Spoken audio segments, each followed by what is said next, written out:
Kita akan ajak Anda untuk memantau kembali bagaimana kondisi terkini langsung dari Gedung Mahkamah Konstitusi. Sudah ada rekan kami, Laura Luis. Selamat pagi, Laura. Bagaimana informasi terkini langsung dari sana? Silakan. Selamat pagi Sira dan juga pemirsa, kami tidak hanya memantau dari dalam Gedung Mahkamah Konstitusi, tidak hanya memantau bagaimana persidangan, namun juga memantau bagaimana di depan Gedung Mahkamah Konstitusi. Anda dapat saksikan di layar kaca Anda pemirsa saat ini untuk kondisi arus lalu lintas di depan Gedung Mahkamah Konstitusi atau tepatnya di Jalan Medan Merdeka Barat. Dari pagi tadi kami memantau hingga saat ini masih dapat dilalui oleh masyarakat. Ini 3 jam menjelang pembacaan putusan sengketa Pilpres 2024 yang mana rencananya akan dibacakan pada pukul 9 waktu Indonesia Barat.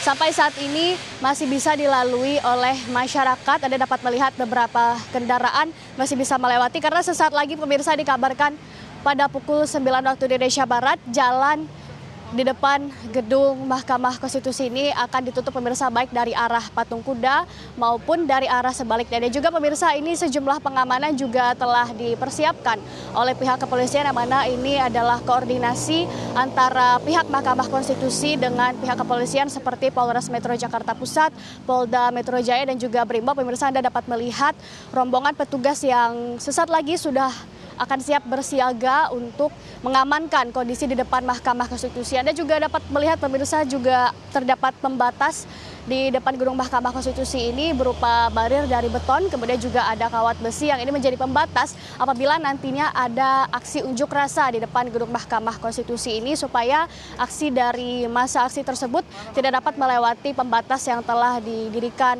oleh aparat di depan Gedung Mahkamah Konstitusi pemirsa. Dan memang saat ini akses untuk menuju ke Gedung Mahkamah Konstitusi itu hanya satu akses saja, yaitu hanya di pintu utama saja pemirsa, sementara untuk pintu lain ditutup atau disterilkan. Dan juga saat ini untuk Gedung Mahkamah Konstitusi sendiri ini masih disterilkan, di mana hanya pihak internal Mahkamah Konstitusi saja yang saat ini boleh masuk ke dalam Gedung Mahkamah Konstitusi. Untuk jumlah personil pemirsa, kami mendapatkan informasi nantinya akan ada sekitar 7.783 personil yang akan bersiaga di sekitar Gedung Mahkamah Konstitusi ini pemirsa, mulai dari Tugu Patung Kuda hingga ke depan Gedung Mahkamah Konstitusi, yang mana ini juga dari 7.783 personel ini tidak hanya di sekitar Gedung Mahkamah Konstitusi saja, namun juga dibagi di beberapa sektor pemirsa, diantaranya adalah di sektor MK, sektor Bawaslu RI dan juga sektor Monas pemirsa. Kemudian juga rekayasa lalu lintas ini nantinya telah dipersiapkan dan nantinya akan dilakukan secara situasional melihat bagaimana kondisi, bagaimana eskalasi massa nantinya. Seperti yang kami sampaikan tadi, jalan di depan Gedung Mahkamah Konstitusi ini akan ditutup, diperkirakan ditutup ketika pembacaan putusan dimulai atau bahkan beberapa menit sebelum itu pemirsa. Jadi bagi Anda yang memang harus atau berkepentingan untuk melewati Jalan Medan Merdeka Barat ini, kami sarankan untuk berangkat lebih cepat sebelum jalan di depan Gedung Mahkamah Konstitusi ini ditutup nantinya.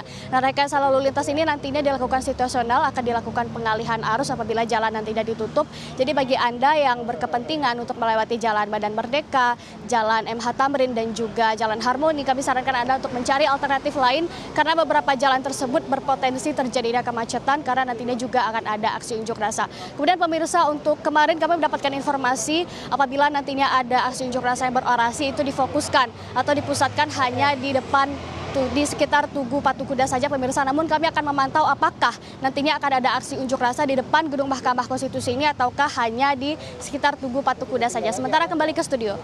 Laura, sidang rencananya akan dimulai pada pukul 9. Apakah Anda sudah mendapatkan informasi apakah ini langsung membacakan amar putusan atau ada rangkaian isi dari sidangnya nanti?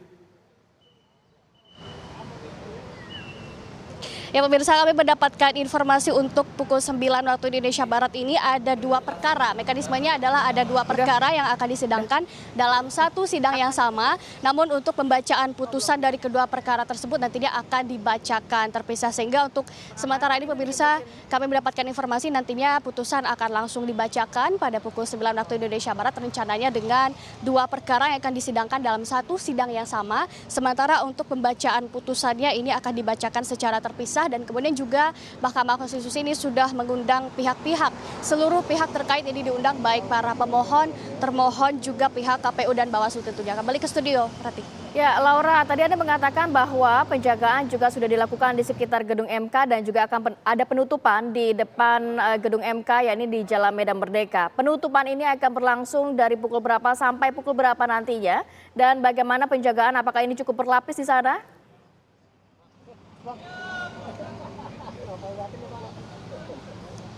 Ya pemirsa, memang akan ada penutupan jalan, informasi yang kami dapatkan, namun kami belum mendapatkan informasi pukul berapa pastinya.